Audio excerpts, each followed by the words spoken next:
Hey there, welcome back. It's been a while. Yes, it has been. Welcome to episode 16 of the MuniGov Guide GIS Leadership Lunch and Learn event. Today we will be discussing leveling up, moving up in the GIS levels that I stated earlier, which are the 5 levels of GIS leadership. And we'll have a little discussion about that. My perceptions on moving up in those different levels.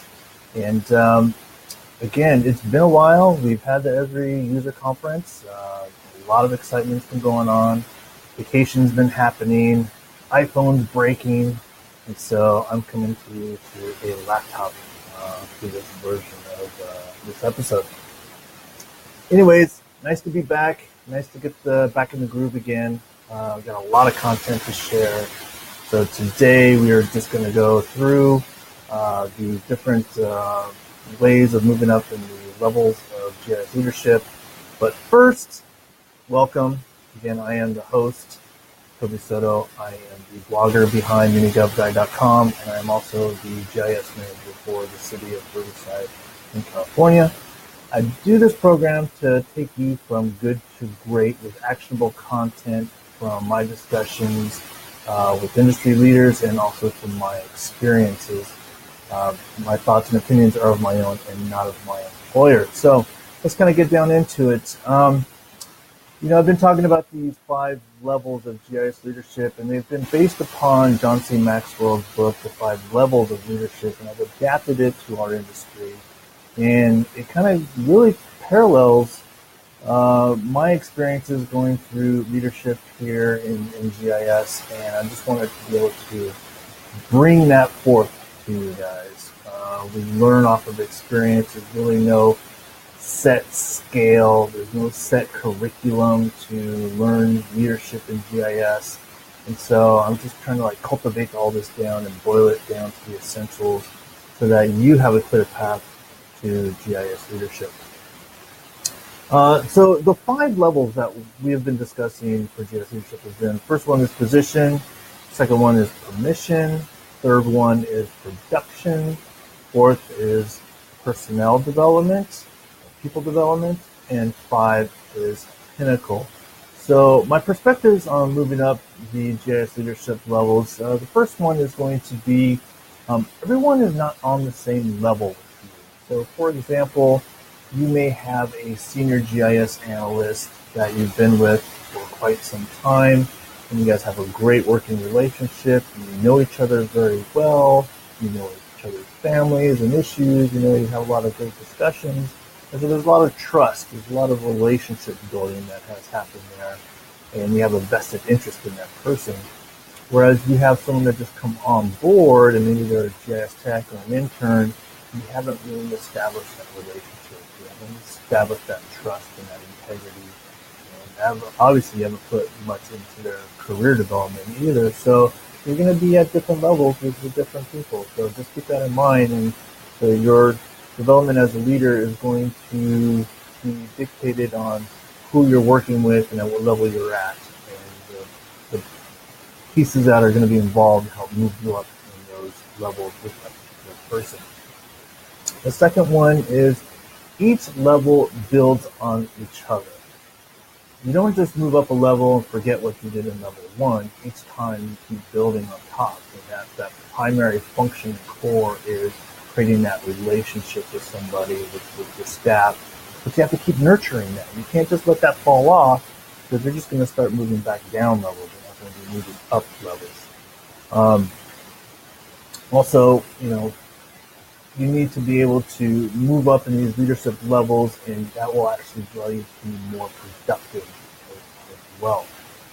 The more you give the leadership process, the more you're going to get out of it. So more relationships, more followers, more influence, more capacity, more productivity, thus higher ROI.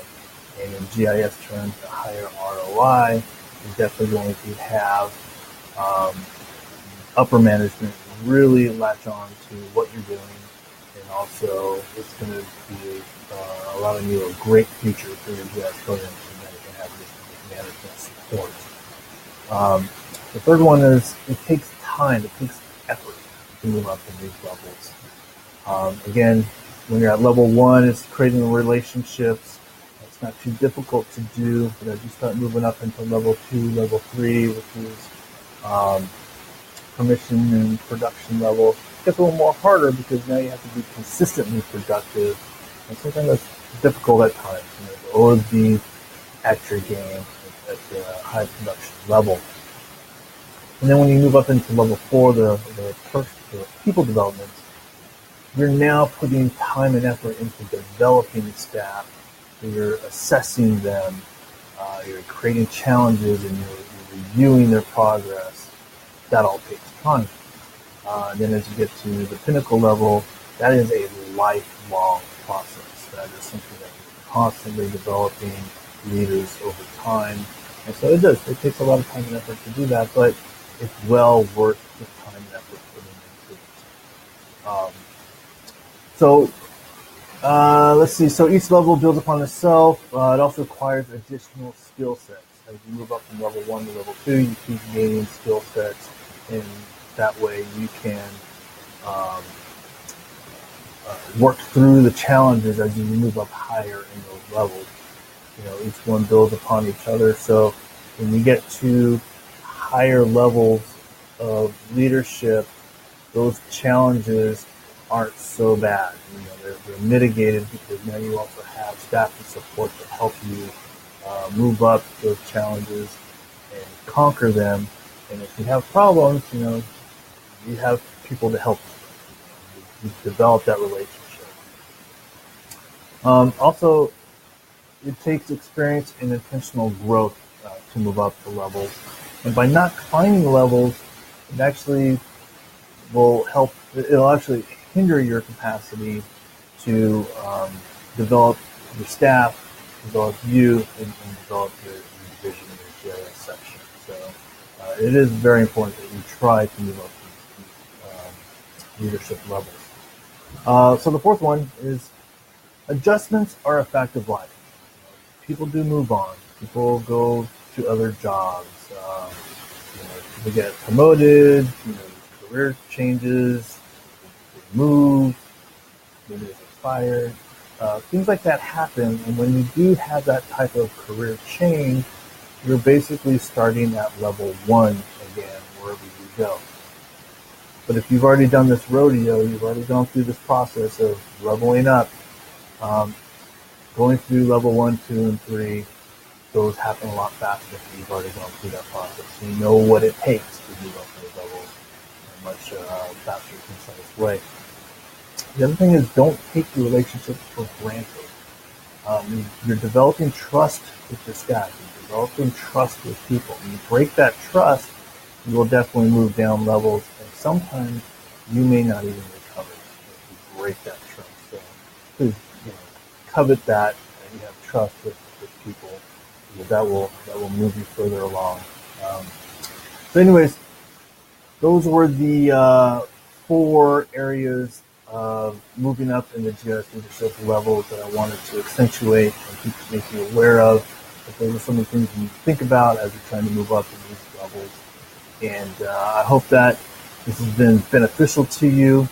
That remember that GIS leadership is a process. It's not a position, and it takes time and effort for you to grow and move up into these levels. And so it's not going to happen overnight. It does take time. But by developing these relationships, by developing the trust, by developing the influence, being productive, those are the secret sauce to GIS career success. So again, I hope this has been beneficial to you. I'm really enjoying this. It's nice to be back on the video content here. And if this has been something that has resonated with you, let me know. Put it down in the comments, or subscribe. There's a lot more coming. Believe me, there's so much to be talked about there. And so if you want more about GIS leadership, you can go to unigovguy.com.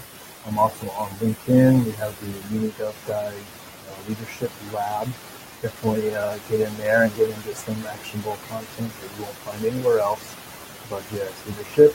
I'm also on Facebook and YouTube and all the other social sites too. I'm also doing some dailies on Instagram, so there's some stuff on there. Anyways, I really appreciate your time and efforts. It's been fun, and I will catch you at the next episode. Take care, everyone. Bye.